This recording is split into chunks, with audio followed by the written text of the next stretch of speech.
Merci d'abord pour cette invitation. C'est la première fois que je viens à Saragosse et je n'ai pas encore réussi à vraiment voir ce qui se passait dehors, mais je me languis.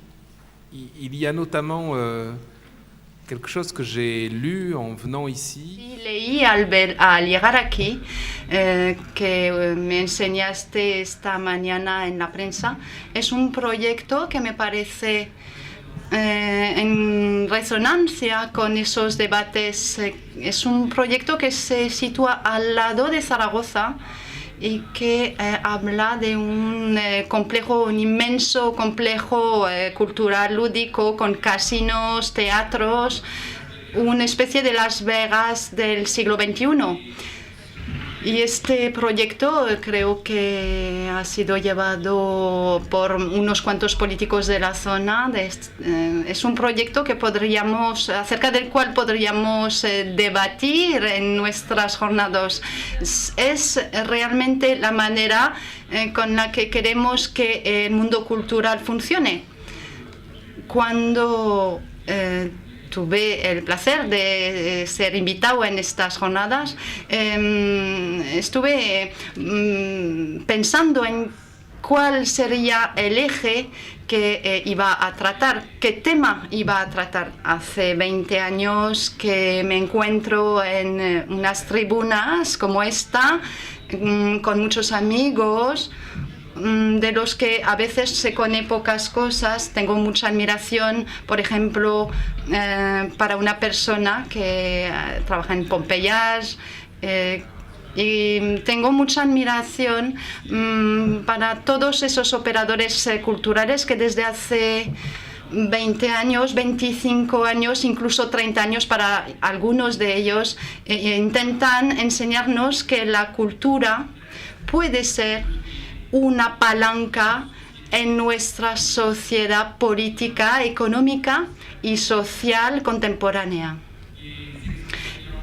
Experiencias y personas que hacen que podemos imaginar que el arte mañana tendrá y puede incluso ya ocupar otro sitio en nuestra sociedad. Son personas que a menudo se han organizado en redes a través de operaciones que ya habéis identificado, Transeuropal, Art Factories. Nosotros en Francia tuvimos la suerte de agrupar eso debajo de un término que no era excelente, pero que eran los nuevos territorios del arte.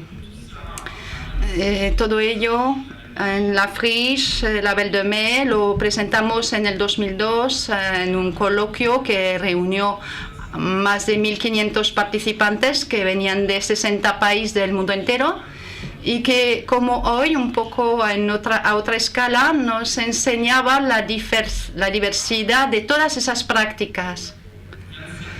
25 años ya empiezan hace unos cuantos años, una duración, un periodo que nos permite pensar, echar la mirada atrás y decir: hemos alcanzado los resultados, están a la altura de nuestras esperanzas. Hoy podemos pensar que estos lugares son, digámoslo sencillamente, alternativas al sistema actual.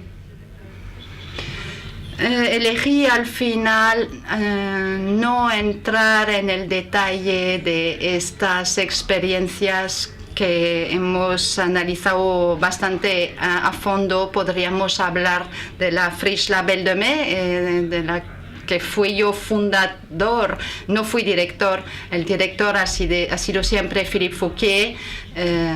Hoy, después de 20 años, se marcha, abandona su puesto el 20 de diciembre.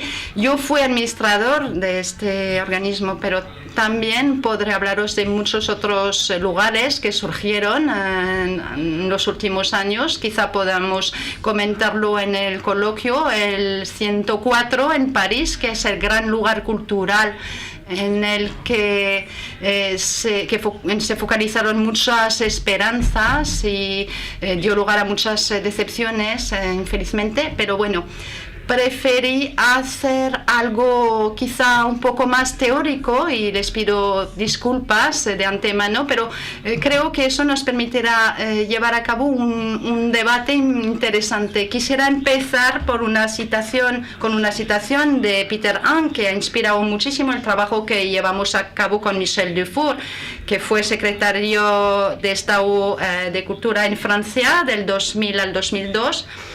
Es con él que llevamos a cabo ese trabajo sobre las friches y los espacios intermediarios. Peter Hahn nos habla de espacios intermediarios en un libro que escribió con Anne Darmer y califica los espacios intermediarios como estos. Dice, cuando uno navega y ve cómo se acercan dos barcos enormes, si uno se desliza entre esos barcos, ve cómo de repente el horizonte se despega de nuevo, y por eso quisimos trabajar sobre este tema de espacios intermediarios hace 10 años en Francia, porque nos parecía que esa cualificación era extremadamente acertada con respecto a otras experiencias de los que veréis unos testimonios esos días. Creo que los espacios que intentamos pensar o de repensar, volver a pensar,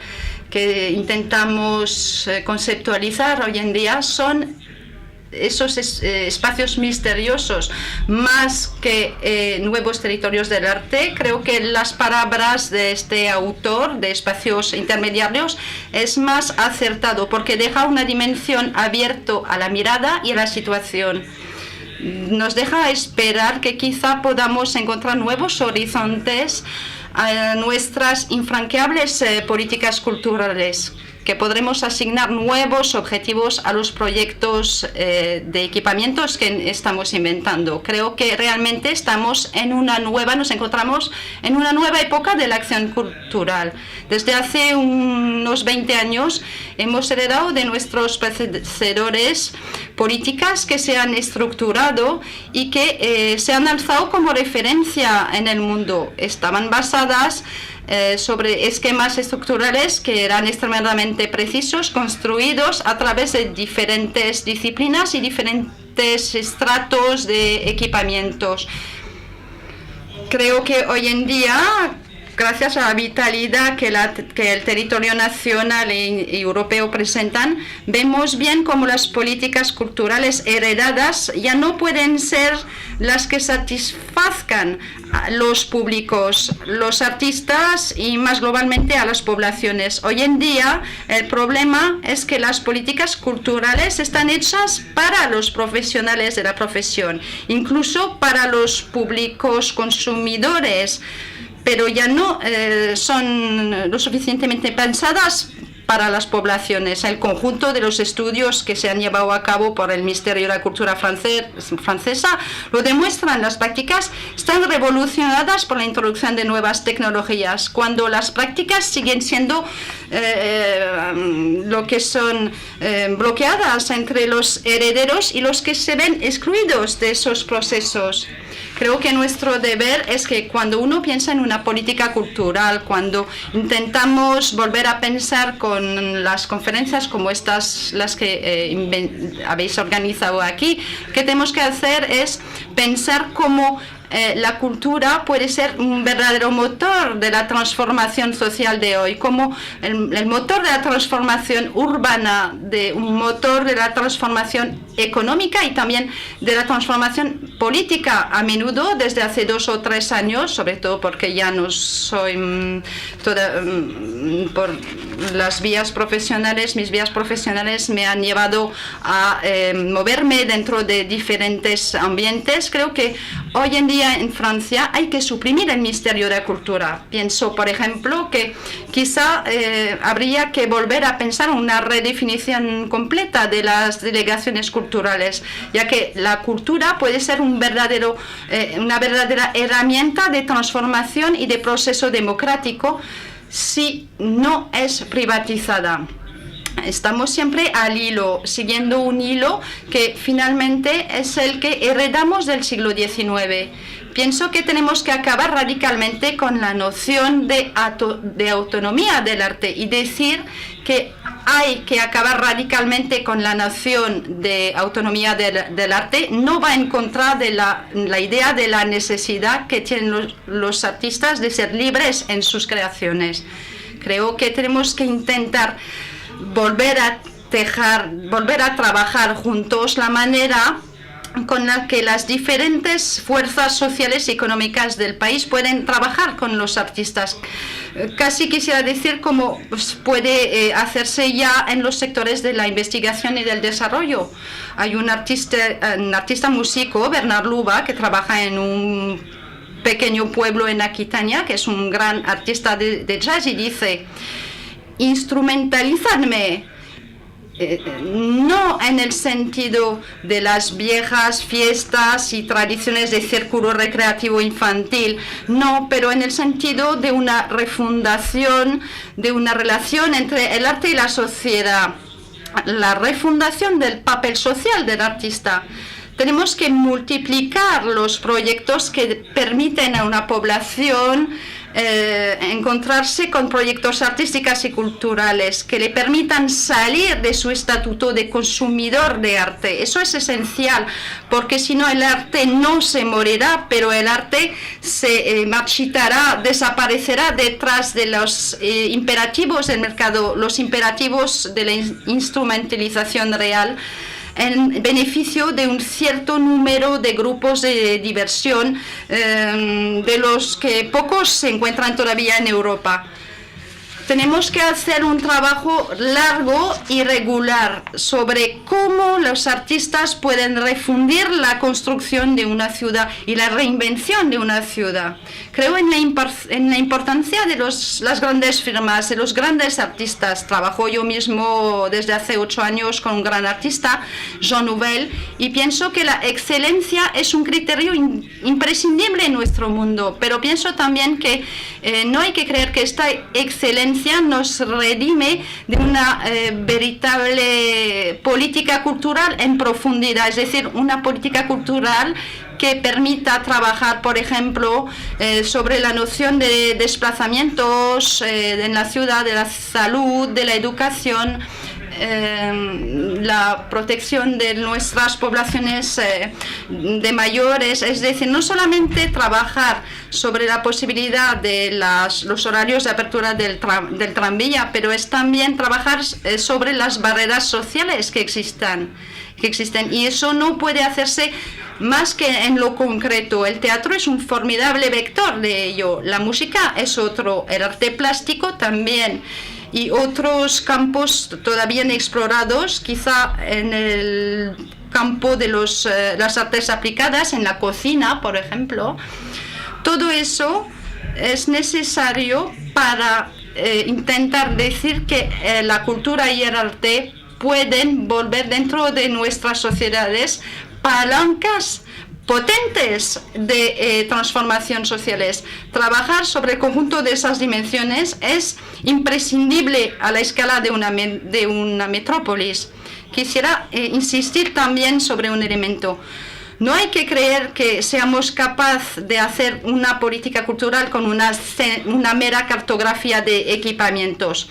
Ya no es posible. Hay que trabajar sobre representaciones que nos enseñan unos recorridos. Hay que dejar de hacer programas de equipamiento. Hay que hacer relatos de políticas culturales. Cómo los nuevos equipamientos culturales van a vivir.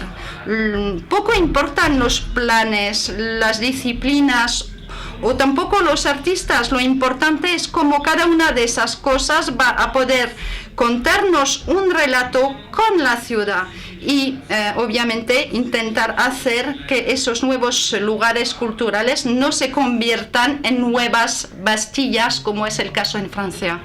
Podríamos hablar largamente de la Friche Label de Mai en Marseille, fundada por Philippe Fourquier, o del 104, abierto en París hace 3 años. Son casos de escuela de libros que nos enseñan caminos que hay que seguir y otros que no. Creo que no hay que pensar sencillamente solamente en la excelencia, también hay que pensar en la exigencia. La excelencia es imprescindible. Vuelvo a mi caso personal, he aprendido muchísimo y veo el efecto de la intervención de un gran arquitecta como Jean Nouvel, excepto que la exigencia es tan esencial como la excelencia. Los territorios se transforman y tenemos que ver cómo las políticas urbanas, económicas, sanitarias, educativas y sociales trabajan con los artistas. Creo por fin que cuando hablamos de recorrido, cuando intentamos ir más allá de la lógica del equipamiento, hay que trabajar veritablemente sobre el espacio y sobre el paisaje.